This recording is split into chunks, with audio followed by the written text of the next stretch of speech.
नमस्कार पूजा जी। डेफिनेटली आज जिस ढंग से रैली अप की है तो एक मन में आशा भी रहती है कि प्रॉफिट बुकिंग आ सकती है, बट मुझे लगता है कि 60,000 का जो लेवल है वो काफी क्रूशियल लेवल है, क्योंकि कल जो फेड की मीट है ये ऑलरेडी मार्केट डिस्काउंट करके चल रहा है 0.75 का, और इंटरनेशनल में भी हमने देखा $18 का एक काफी साइकोलॉजी के अच्छा सपोर्ट से मार्केट उठा हुआ है। तो आई थिंक आगे भी तेजी है। मुझे लगता है अभी तक के 3-4 फेड मीट में जो भी हमने देखा है उसमें ज्यादा करके देखते हैं फेड मीट से पहले ही प्राइसेस में गिरावट रहती है और फेड मीट के बाद एक अच्छी खासी रैली अप मिल जाती है। तो मे भी एक टेक्निकल पुलबैक मिल सकता है 58,800 तक के लेवल पे, बट मुझे नहीं लगता कोई बड़ी गिरावट है, क्योंकि चीजें ऑलरेडी फैक्टरिंग हो चुकी है। डॉलर इंडेक्स में कंटिन्यू दबाव है, यूरो पाउंड दोनों में हमने वापस रिकवरी आते हुए देख रहे हैं।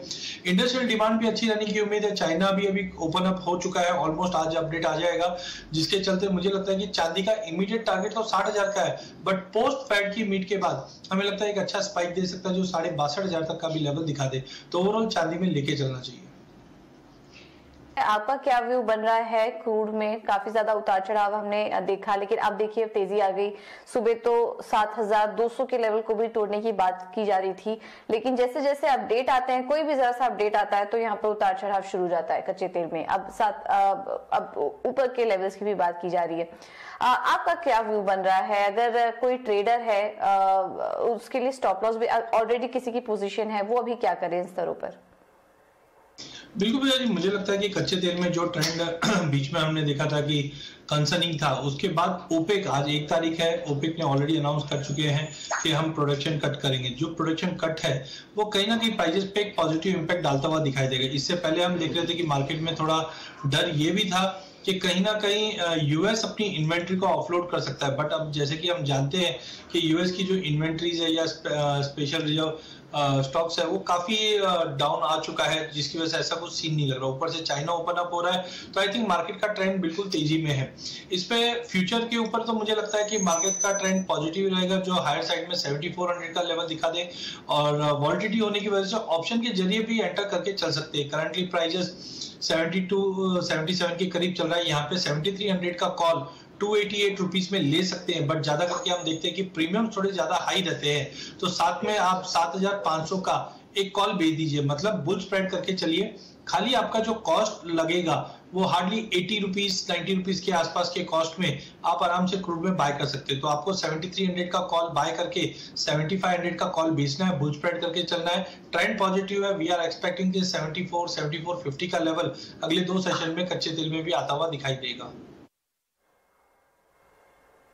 एक तेजी तो आई थी नेचुरल गैस में, लेकिन अब देखिए फिर से एक रिवर्सल आ रहा है, और इस वक्त हम देख रहे हैं कि 1% की कमजोरी यहाँ पर है। नेचुरल गैस इस वक्त 513 रुपए के पास कारोबार कर रहा है। नाइमेक्स पर अगर हम आपको भाव बताएं तो नेचुरल गैस $6 के पास इस वक्त ट्रेड कर रहा है। यहाँ पर 3% की वीकनेस आ चुकी है। क्या करना चाहिए? क्योंकि घबराना वाजिब है, इस वजह से सब स्टॉप लॉस के लिए भी पूछ रहे हैं। सवाल हमें काफी सारे आ रहे हैं। नेचुरल गैस को लेकर क्या आउटलुक बन रहा है आपका? देखिए, नेचुरल गैस में पिछले 1 हफ्ते में काफी उतार चढ़ाव देखा। जिस ढंग से बैक्सर के हमने कुछ मेंटेनेंस के लिए क्लोजर्स देखा था, तो वो प्राइसेस में एक अच्छा खासा रैली पिछले हफ्ते किया, फिर गिरावट हुआ।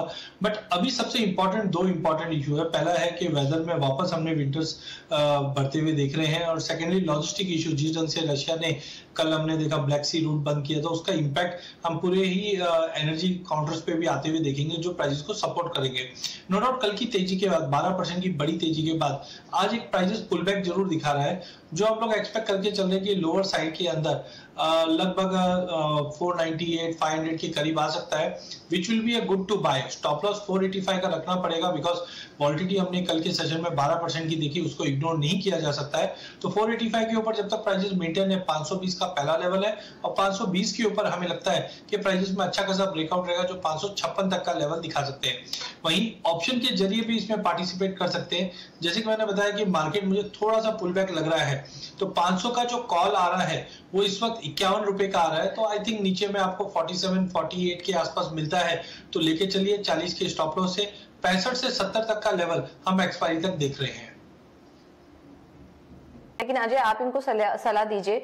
जिंक इन्होंने 272-50 के लेवल्स पर खरीदा है। अभी जानना चाह रहे हैं क्या करना चाहिए, क्योंकि हल्का नुकसान हो रहा है।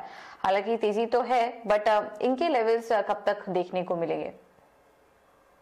ठीक है, डेफिनेटली जिंक में काफी ज्यादा ब्रेकडाउन हमने आते हुए देखा, बिकॉज लगभग अगर 64 के करीब की अगर हम बात करें तो यहाँ पे हमने एक डबल बॉटम बनते हुए देखा था एक बार। तो प्राइजेस पिछली बार भी हमने देखा 62-63 का लेवल छूने के बाद जंप किया था, बट 2 दिन के अंदर जो बड़ा फॉल आया ये टेक्निकली काफी ओवरसोल्ड जोन में पहुंच चुका है। तो आई डोंट थिंक मार्केट में और कोई बड़ा फॉल दिख रहा है। 250 के आसपास का सपोर्ट लेकर 257 से 264 तक का लेवल एक बार हम देख सकते हैं। साथ में चाइना मार्केट सीजन से अभी ओपन अप हो रहा है, ये पूरे बेस मेटल पे कहीं ना कहीं एक बाइंग एक्टिविटी दिखाता हुआ दिखाई देगा। तो आई थिंक इनको बने रहना चाहिए। एक एवरेज किया जा सकता है 48 के स्टॉप लॉस से, जो 62 से 64 का पहला लेवल है, जहां तक मुझे लगता है कि बेटर आप एवरेज करके निकल सकते हैं। बट ओवरऑल आपका जो लेवल है वो मुझे लगता है मंथ एंड तक वापस प्राइजेस 265 से 270 के बीच में दिखा देगी।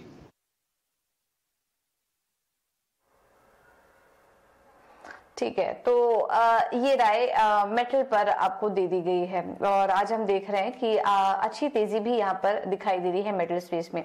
चलिए अब कुछ एग्री कमोडिटीज पर भी नजर डालते हैं और यहाँ पर आज हम देख रहे हैं कि काफी सारे दर्शकों के सवाल भी आए हैं।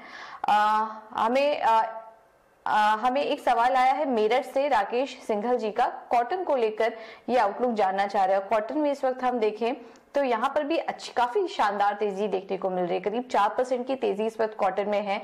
MCX पर कॉटन 29,700 के ऊपर है और आइस कॉटन $74 के ऊपर इस वक्त कारोबार कर रहे हैं। यहाँ पर भी करीब 3.5% की तेजी देखने को मिल रही है। सुबह हल्की तेजी थी लेकिन अब तेजी देखिए यहाँ पर बढ़ते हुए नजर आ रही है। अजय, इस तेजी के पीछे की वजह क्या आप देख रहे हैं और हमारे दर्शक का जो सवाल आया हमको क्या सुझाव देंगे और कितनी ऊपर जा सकता है कॉटन?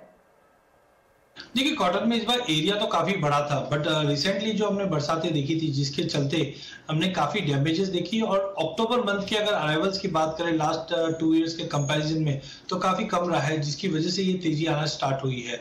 टाइमिंग अभी भी उम्मीद है कि भाव काफी ज्यादा टूटने की वजह से फार्मर लोअर लेवल पे बिकवाली करने से अवॉइड कर रहे हैं।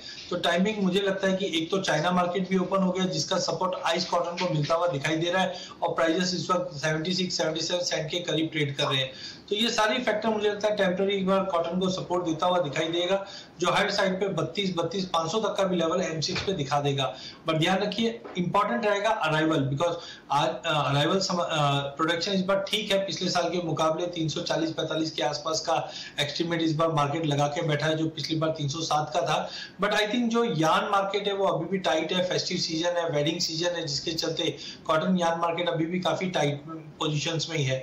तो ज्यादा बड़ी गिरावट तो लग नहीं रही, थोड़ा बहुत अराइवल की वजह से अपसाइड कैप दिखाई देगा, बट 32-500 तक का लेवल हम अगले 7 से 10 दिन में देख पाएंगे।